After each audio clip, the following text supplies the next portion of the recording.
ada seseorang terkena siram air panas, maka penanganan yang tepat dan cepat itu sangat penting untuk mencegah terjadinya luka bakar semakin serius atau semakin parah. Bisa juga untuk mencegah terjadinya infeksi dan juga terjadinya kecacatan atau hasil luka yang jelek. Saya pernah ada pasien, dia datang, bilangnya kesiram air panas mendidih, kena kakinya semua kesiram. Terus saya bingung, kenapa lukanya biasa aja? Nggak sesuai nih, dia bilang airnya mendidih. Saya bilang, kok bisa luka Bapak tidak terlalu jelek? Buat ukuran kesiram air mendidih ya.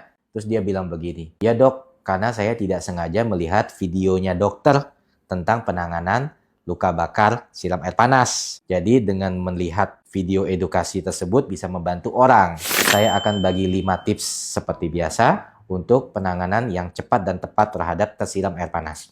Yang pertama, hindari atau jauhkan dari sumber panasnya. Kalau misalkan ada kompor, jauhin kompornya. Kalau misalkan ada embel atau kettle air panasnya, jauhin dulu dari sumbernya. Kalau misalkan pakai pakaian, dilepas pakaiannya. Kalau misalkan pakai perhiasan, dilepas perhiasannya. Kalau misalkan dia nempel, nggak bisa dilepas, jangan dipaksa. Karena nanti dia bisa sobek atau rusak dan akan menimbulkan luka lebih dalam. Nah, untuk tips yang kedua, dinginkan area luka bakar dengan air yang mengalir. Jadi cari air keran atau air wastafel. Area yang kena luka bakar itu kita siram dengan air mengalir selama 15 menit sampai dengan 20 menit. Airnya air suhu ruangan, jangan kasih air es, jangan juga dikasih es batu karena itu akan merusak jaringan lebih dalam lagi. Tujuan kita mendinginkan area luka bakar adalah supaya men-stop atau tidak berlanjut ke bagian kulit yang lebih dalam.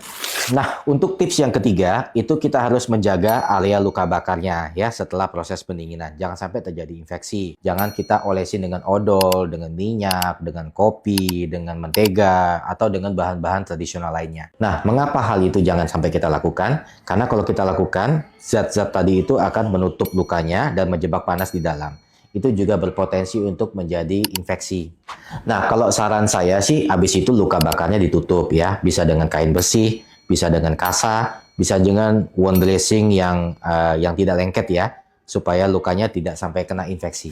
Nah, untuk tips yang keempat, saya sarankan untuk selalu sedia anti nyeri yang ringan. Bisa kita simpan paracetamol atau ibuprofen di rumah. Kalau memang diperlukan dan sakit, kita bisa minum. Sesuai dosis ya. Nah, lalu setelah itu bisa dibawa ke fasilitas kesehatan terdekat. Saya sarankan IGD ya, apabila luka bakarnya cukup luas. Atau bisa juga terkena organ-organ vital seperti persendian, kelamin, mata, dan lain-lain sebagainya. Lalu apabila juga didapatkan kondisi yang memburuk seperti misalkan mulai demam, mulai meriang, mulai mual, mulai bahkan sampai dengan pingsan, tidak sadarkan diri ya. Nah, itu sebaiknya juga ke dokter ya. Nah, sekarang jadi tahu kan? Nah, coba tulis di kolom komentar pengalaman kalian ya. Masa sih puluhan tahun nggak pernah ketemu orang yang kesiram air panas? Ini pasti udah sering terjadi sehari-hari ya. Saya David Beda, sampai jumpa di video berikutnya. Bye-bye.